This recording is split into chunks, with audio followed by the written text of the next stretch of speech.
Holbox is a Mexican seafood stand.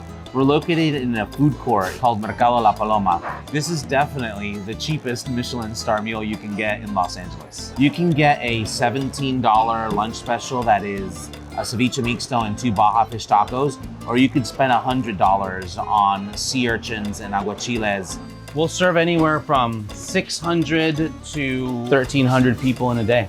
Being a chef and owner of a restaurant is demanding, but I'm still cooking every day. This is something that I absolutely love. Cooking is why I do what I do.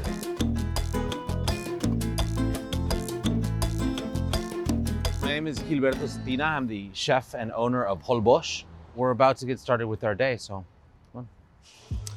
So we're in the Exposition Park neighborhood of Los Angeles, kind of the border between downtown and South LA. This building is called Mercado la Paloma, and it's home to both my restaurants, Chichen Itza, which we've had for 23 years. Mom and Dad and I started it, and our 7.5-year-old Holbox. So it's about 7:45 a.m. Our prep team are actually here since 6. They're working on veg prep and just all the general prep of the day. First things I do when I step into the kitchen, I like to check our dryager. Our fish is in different stages of readiness to be served. We come in and we see what's ready to go so we can start mapping out the menu for the day. We store our fish in a dryager. It's a fridge that controls temperature and humidity quite precisely. What we're looking for is to give the enzymes time to break down the proteins into amino acids, and this creates more of an umami mouthfeel, a better eating experience when you bite into the fish. When you store fish on ice, the fish stays really cold. In reality, all that moisture is what bacteria loves. So the idea is to hang the fish so any moisture that's left on it is dripping down. When we're checking the fish, what we're looking for is just enough moisture loss, and the fish should feel really firm and plump. And we know that this fish is ready to cut. We're looking for dryness. We're looking for the sensation, how tacky or smooth the skin feels. We're also looking at the eyes of the fish. We want to make sure that the eyes have remained nice and clear like this. As the moisture content drops, the relative fattiness goes up.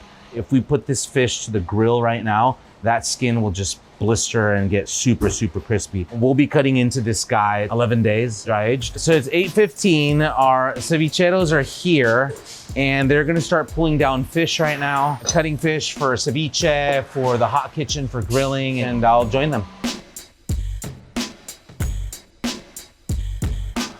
120-pound tuna, this guy, local, San Clemente Island, beautiful fish. So we're gonna get this tuna ready for bluefin tuna ceviche. We go through about 3 of these in a week. We've already cut into this guy. We used this part yesterday, this top loin. Bottom here, the belly loin is gonna be a little bit fattier. This is a medium-sized tuna, so it's medium also on the scale of fattiness, which is perfect. When they're too fatty and you mix it with the lime juice, it does this weird thing where the fat kind of congeals. So these medium fatty tunas are ideal for us. All right, so this is what we're gonna work with for our lunch service today. Tail portion off here. Cut these rib bones off. As a business owner, it makes a lot more sense to buy this already processed. It's not cheaper to do this. It is cheaper to buy the fish already processed and ready to go, but you do lose something. We wanna be in touch with the food that we're preparing, and we wanna be executing the craft of preparing this fish and take pride in what we're serving. These are all the parts that we got out of the belly loin of the tuna, and we're gonna cut some of it down to have it ready for ceviche. You always wanna make sure that we're cutting the fish at a medium to large dice. When you're working with fish like this, it's not just the flavor of it, but we wanna get that nice square pieces of fish that you can really kind of sink your teeth into. All right, so let's pack this up. Tuna is cut, all the rest of the fish is working. Our deliveries are starting to come in and we're gonna go receive them and check them in the walk-in.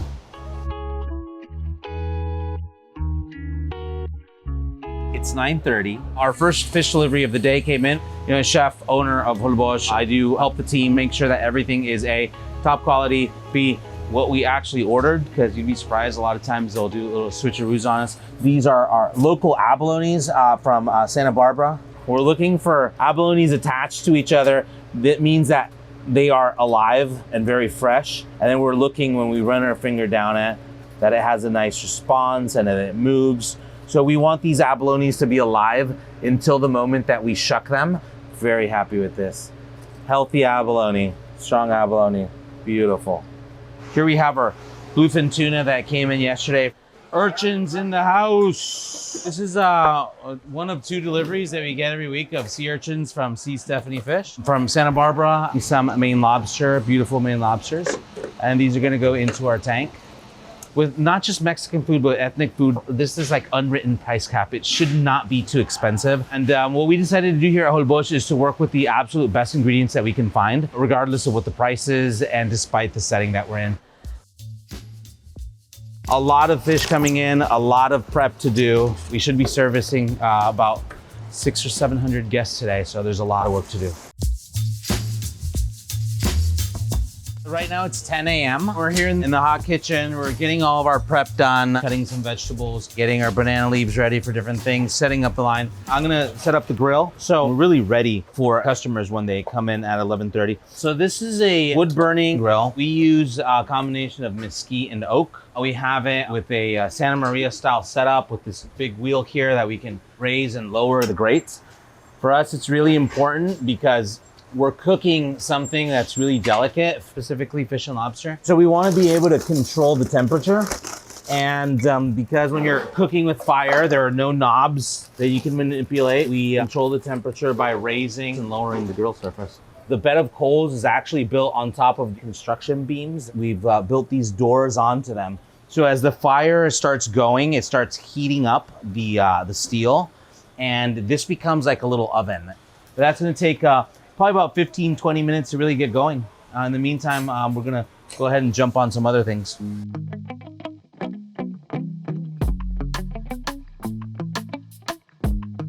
Cut some octopus.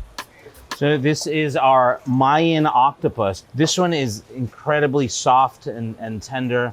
It almost has like a cooked ham consistency to it. We poach them in liquid and then we let them cool in the poaching liquid. So right now we're cutting the smaller tentacles and pieces of tentacle for ceviche. And then the larger tentacles and better looking pieces have been separated for our taco de pulpo en su tinta. And those tentacles are to be fried up to be served on the octopus taco. So this recipe was one of my grandmother's specialties and it became one of my dad's recipes. So when we opened up Holbox, I knew this was something that had to be on the menu. We modified it a little bit to kind of suit our needs. It can be a little intimidating, octopus in a pitch black sofrito. So I thought if we offer it as a taco and make it as approachable as possible, more people will try it. And that's what happened. It actually became our top selling taco. And we use deli cups as a unit of measure. It's a quart, right? We just call them delis. I asked Miguel, who brought the octopus, like, how many delis of octopus do you need today for lunch right now? And he's like, oh, whatever comes out of all that. Octopus is done. So we do our 8-course tasting menu Thursdays and Fridays. And we have 2 seatings, 6 o'clock and 8 o'clock. And it's really a time and a place for us to just have fun and really, really connect with the diners. It's kind of our R&D time and space.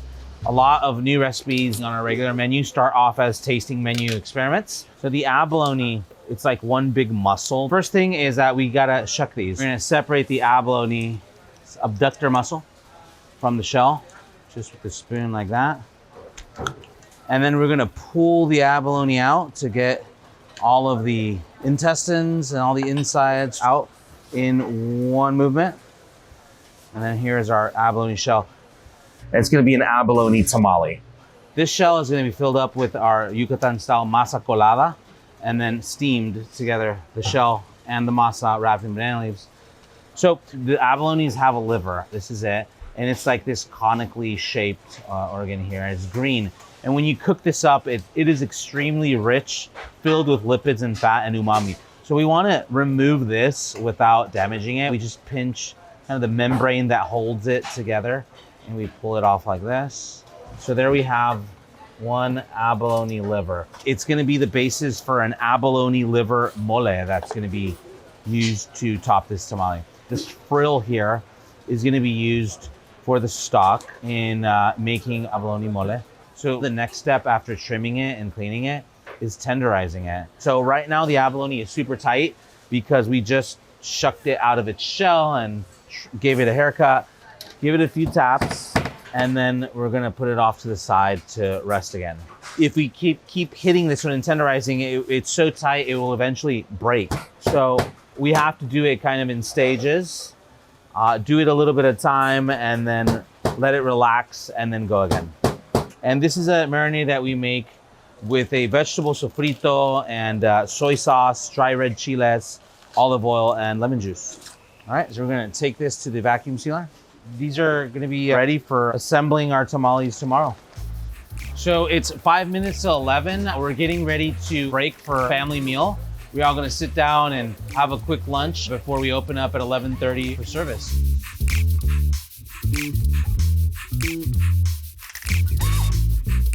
It's 11:30, we're just opening. I'm taking my position here at the ceviche bar. We got our station all ready to go. We're gonna be cracking sea urchins, doing oysters, clams, cocteles, and aguachiles at this station, while the team takes care of ceviches over there, and the hot kitchen is doing tacos and our wood-grilled entrees. There's two types of service here at Holbox. You either stand in line and order at the register, get a number, and then service comes to the table. The other one is you sit here at the ceviche bar.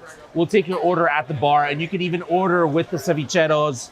So this is the Santa Barbara red sea urchin that we just received. We want to use this as quickly as we can. These are beautiful right now. They're alive and moving and thriving. We're getting rid of everything except the reproductive system, which is what we eat on a sea urchin. We know as uni, and they're actually the gonads of the urchin. And we're gonna make a quick little ceviche with Baja Bay scallops. And then that's it. Scallop ceviche goes inside the urchin shell. This is a little pea sprout that we grow here in the restaurant. And a little bit of our avocado cucumber puree. We've been working at the ceviche bar for a minute. Things are calming down here. I think the rest of the team have it under control. I'm gonna jump over into the hot kitchen and see what they need over there.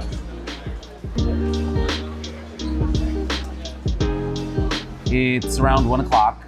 We've got 4 people on the hotline right now, 1 person doing tortillas and about 4 people on prep. Just kind of replenishing what we need and doing preparation for dinner service. So that's out, we need 2 to go. 1, 2. We're at the grill. We've got some branzinos that are cooking. We've got our order of pulpo a las brasas, which is the octopus. Some campachi collars also grilling, and filete. So a lot of orders in the works. So these are all the orders as they're coming in for the hot kitchen. I'm seeing both tacos and orders for the grill, so we can make sure they're coming out at the same time.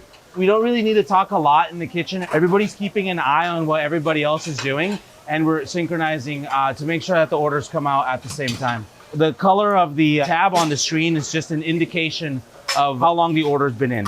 So if an order gets to red, it means it's urgent. This is a pretty calm service. It's fast paced, but all of our tickets are black. We got it under control. Here, we're gonna be plating one of the lighter plates, lower price points, very popular for lunch. It's our filete al carbon, some pico de gallo and avocado, cilantro, poblano rice, some black beans, and a little fillet of branzino. Our average ticket for lunch is $24. The Michelin Star had a pretty big impact. To be honest with you, it's only been getting busier and busier every week. I don't know where this is gonna land, but you know, we are prepared and very motivated, very happy to continue serving more and more customers. So it's around 2 o'clock. The hot kitchen has been doing well. I think they have it all under control. In the afternoon, we still have to get more fish scaled and gutted. We have to fillet more fish, steamed crabs. I think we're gonna get another round of octopus going. Really, really busy afternoon. We gotta get a lot of that stuff done before the crowds come in again for dinner. So I'm out of here. I gotta get to work.